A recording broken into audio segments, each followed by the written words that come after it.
ایک حدیث پاک میں آتا ہے، ایک بدو دیہاتی آیا آپ صلی اللہ علیہ وسلم کے پاس. اس نے کہا آپ صلی اللہ علیہ وسلم سے، مسلمان نہیں تھا اس وقت،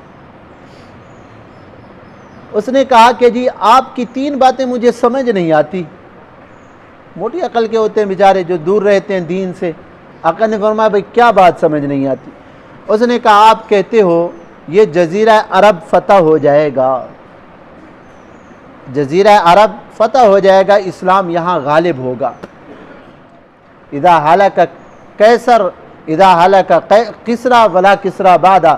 آپ صلی اللہ علیہ وسلم نے فرمایا جب کسریٰ ہلاک ہوگا پھر کوئی کسریٰ کا بیٹا پیدا نہیں ہوگا ایسا جو اسلام کے مقابل آ سکے. اب جلدی کرو مسلمان ہو جاؤ. حضرت عمر کے دور میں آیا، پھر اس نے اسلام قبول کیا. جب وہ حضرت عمر کی خدمت میں آتا، حضرت عمر بڑا اس کا احترام کرتے، قدر کرتے. لوگ کہتے حضرت آپ اس دیہاتی کا اتنا قدر احترام کرتے ہیں. اللهم صل على سيدنا محمد يا رب صل. آیت نمبر 20، 21 اور 22 ہے، 20واں پارہ ہے.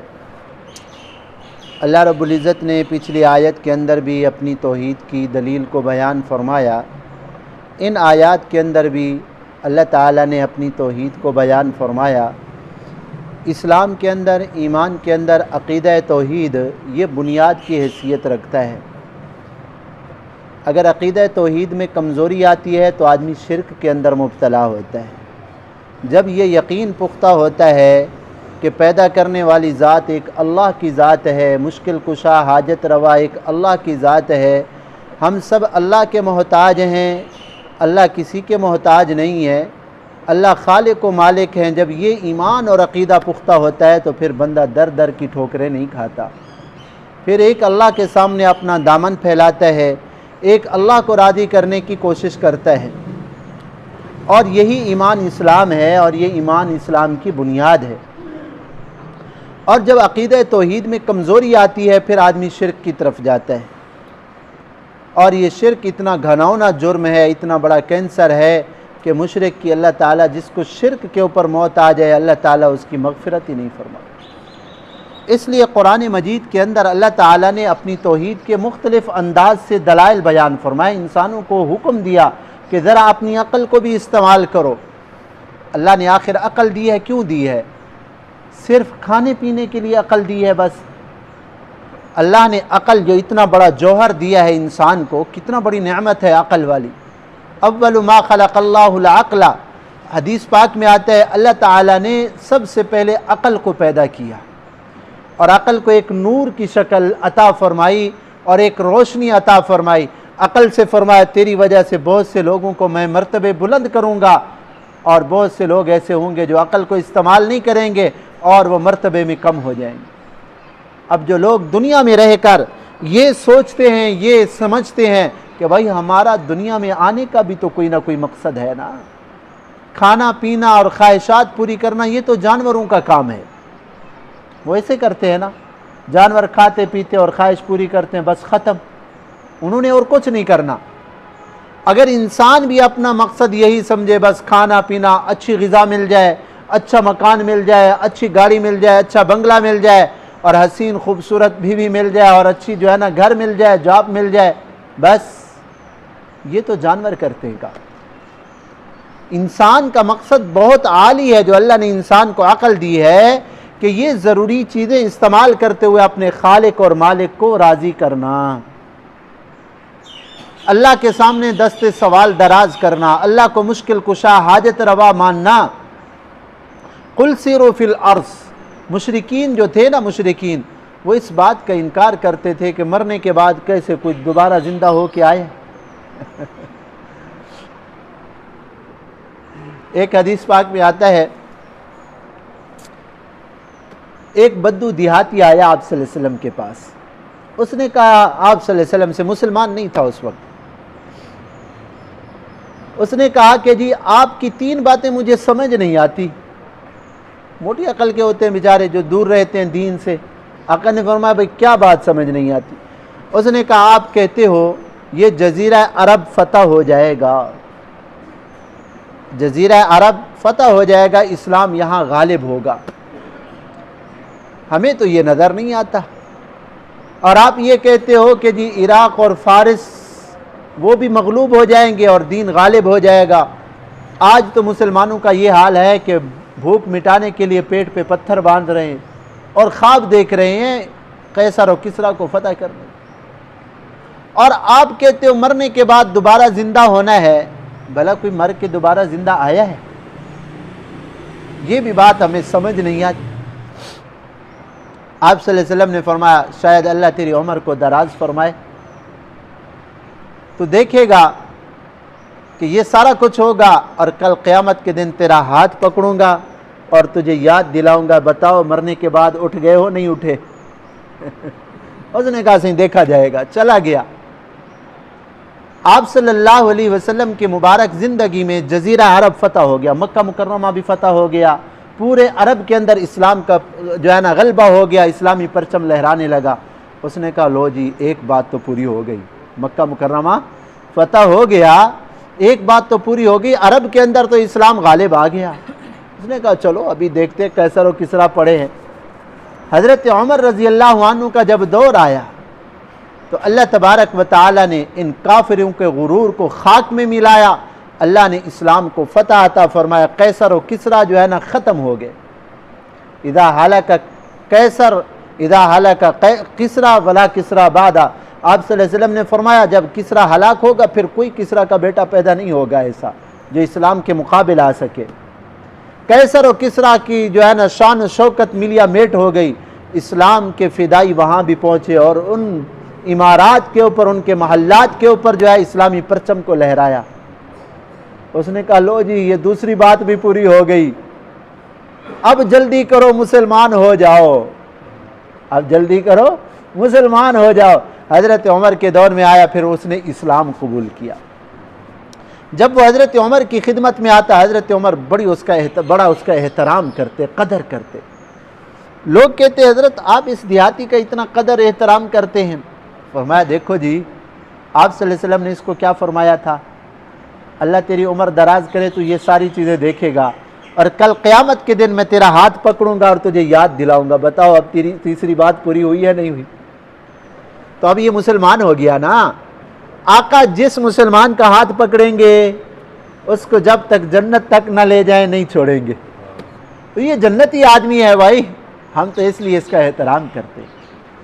تو یہ دنیا کو عبرت کی نگاہ سے دیکھو، اللہ تعالیٰ نے یہی تو فرمایا قل سیروا فی الارض، چلو زمین میں چلو پھرو، فانظروا، دیکھو تو صحیح اللہ کی قدرت کی نشانیوں کو دیکھو، ہاں درختوں کو دیکھو، کھیتیوں کو دیکھو، لوگوں کے رہنے سہنے کو دیکھو، آنکھ بند کر کے ذرا دیکھو تو صحیح اس جگہ سے آج سے پہلے کتنی لوگ آباد ہوئے، ہم سے پہلے آباد تھی نا یہ جگہ۔ آج ہم دنیا کے اوپر چل رہے ہیں، کل ہم تہ خاک ہوں گے، کل ہم نہیں ہوں گے، ہماری جگہ اور آ جائیں گے آباد کرنے والے، ہاں اور پھر ان کی جگہ اور آئیں گے، اور اس طرح دنیا کا نظام چل رہا ہے۔ اللہ تعالیٰ فرماتے چلو پھرو میری قدرت کی نشانیوں کو دیکھو، کیسے میں دنیا کے اندر انقلابات لا رہا ہوں، دن گیا رات آ گئی، رات گئی دن آ گیا، سردی گئی گرمی آ گئی، حالات اللہ بدل رہے ہیں، کسی کو امیر کسی کو غریب بنا رہے ہیں، کسی کو کیا، کوئی صحت مند ہے تو بیمار ہے، اور کوئی بیمار ہے تو اللہ تندرستی دے رہے ہیں، کوئی پیدا ہو رہا ہے تو کوئی وفات پا رہا ہے۔ یہ سارا نظام عالم میں ہر وقت تبدیلی ہو رہی ہے نہیں ہو رہی؟ ہو رہی ہے نا۔ ہم نے تو کبھی غور ہی نہیں کیا، یہ ایک اللہ کی ذات کرنے والی ہے۔ فانظروا، دیکھو عبرت کی نگاہ سے دیکھو، ویسے تو ہمیں نظر آتا ہے نا لیکن غور سے ہم نہیں دیکھتے۔ آج کھیتی ہے کل نہیں، کتنی مرتبہ زندگی میں ہم کھیتیاں کاٹتے رہتے ہیں، کبھی ہماری زندگی کی کھیتی بھی کٹ جائے گی، ہاں یہ ایسا ہے نا۔ کیف بدأ الخلق، دیکھو تو صحیح اللہ نے کیسے مخلوق کو پیدا کیا ہے۔ ثم اللہ ينشئ النشأة الآخرہ، پھر اللہ دوبارہ اس کو کیسے پیدا کریں گے، دیکھو تو صحیح، یہ اللہ کی قدرت کی نشانیاں تو دیکھو۔ اس دنیا سے سورج 11 لاکھ گنا بڑا ہے، یہ زمین 11 لاکھ زمینیں ہو جائیں، 11 لاکھ، یہ تھوڑی ہے، سورج اس سے بڑا ہے، اور اللہ کے حکم کا ایسا پابند ہے، اتنا بڑی مخلوق، کبھی ایک سیکنڈ کا بھی فرق نہیں آیا۔ اللہ کے حکم کے تابع ہے، چاند تابع ہے، ساری فضائیں تابع ہیں، ساری بڑی سے بڑی مخلوقات اللہ کی نافرمانی نہیں کر سکتی۔ ایک چھوٹا سا انسان، 6 فٹ کا 5 فٹ کا انسان، اور فرعون بن کے بیٹھ جائے کہ مجھ سے کون ہے پوچھنے والا، ہاں یہ کم عقلی نہیں ہے تو اور کیا ہے؟ انسان کی حیثیت کیا ہے؟ پانی کا ایک بلبلہ تو ہے، ایک ہوا تو ہے، یہ جو سانس آ جا رہا ہے نا یہی تو ہے۔ اگر اللہ اس ہوا کو روک دے دڑام سے نیچے گر جاتا ہے، بھائی چلو بھائی ختم ہو گئی، موت ہو گئی۔ ہے کیا انسان کے اندر؟ رکھا کیا ہے جو اتنا جو ہے نا سر اٹھا کے اللہ کی نافرمانی کرتا ہے؟ اللہ تعالیٰ فرماتے تمہیں سمجھ نہیں آتی، ان اللہ علی کل شیء قدیر، اللہ ہر چیز پہ قادر ہے، طاقت ہے، اللہ کو قدرت ہے۔ ایک ایک ہمارے جسم کے ایک ایک عضو جو ہے اللہ کا محتاج ہے۔ یہ تو اللہ نے عارضی طور پہ کچھ اختیار دے دیا ہے کہ چلو دیکھتے ہیں کتنا بھاگتے ہو تم۔ یعذب من یشاء، اللہ جس کو چاہیں گے جو مجرم ہوگا اس کو عذاب دیں گے، اس زندگی کا حساب ہوگا۔ ایسا نہیں کہ کرتے جاؤ کوئی پوچھنے والا نہیں ہے، بلکہ ایک ایک زندگی کے لمحے کا حساب اللہ کو دینا ہے۔ ہاں ہم کسی نوکر کو بھیجیں نا کسی کام کے لیے تو اس سے پوچھ گچھ نہیں کرتے، ہاں بھائی کام کیا نہیں کیا، کیسے کیا، کتنے کا ہوا، کیا ہوا۔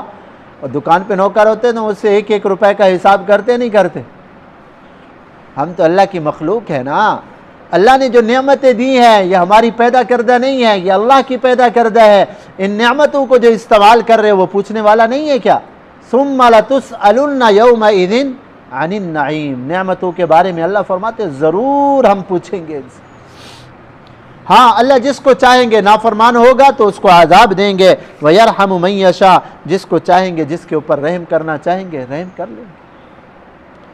وَإِلَيْهِ تُقْلَبُونَ، اللہ کی طرف پلٹ کے تم جاؤ گے، اللہ کی طرف جا رہے۔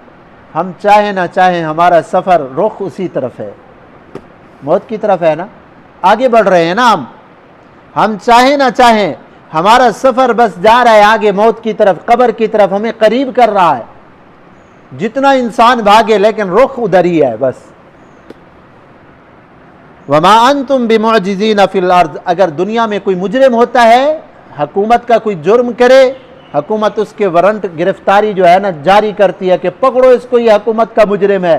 کبھی ایسا بھی ہوتا ہے کہ حکومت کے ہاتھوں سے بھاگ جاتا ہے، چھپ گیا کہیں پہ، چلو بھئی تلاش کرو کدھر ہے جی ہمارا مجرم، دی اس کے سر کی قیمت مقرر کرو، جو اس کا آتا پتہ بتائے گا اس کو 2 کروڑ ملے گا، لیکن ملتے ہی نہیں، مجرم بھاگ جاتے ہیں، حکومت عاجز آ جاتی ہے۔ کبھی کہتے ہیں ہتھیار ڈال دو بھئی ہم تمہیں معافی دیں گے، یہ کیوں دے رہے؟ خوشی میں تھوڑا دے رہے ہوتے ہیں، قدرت نہیں ہوتی، پکڑ نہیں سکتے، پھر کہتے ہیں چلو پیسے کا لالچ دے دیں، ہم تمہیں معاف کر دیں گے۔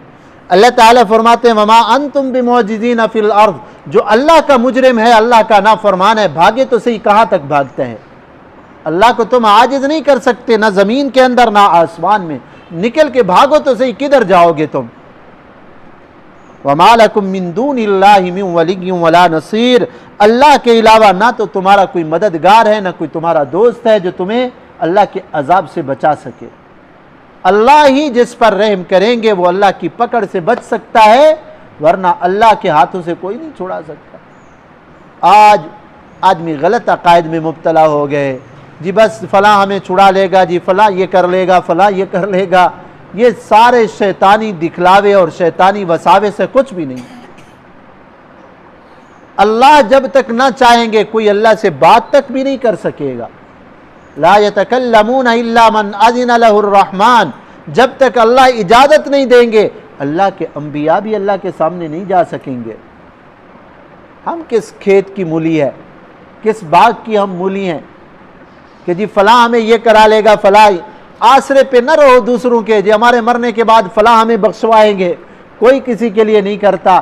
جب میں اپنے لیے کچھ نہیں کروں گا تو دوسرے کا دماغ خراب ہے کہ میرے لیے کچھ، جب وہ اپنے لیے نہیں کر رہا تو میرے لیے کیسے کرے گا؟ ہاں یہ دھوکہ ہے، دھوکہ، اس دھوکے سے نکلو۔ تو زندگی اللہ نے صرف کھانے کمانے کے لیے تو نہیں دی، یہ تو ملتا رہے گا، یہ رزق ہے، اللہ نے مقرر کر دیا ہے۔ اللہ کو راضی کرنا ہے دنیا کے اندر، ایک اللہ وحدہ لا شریک لہ کی عبادت کرنی۔ اللہ تعالی ہم سب کو توفیق عنایت فرمائے۔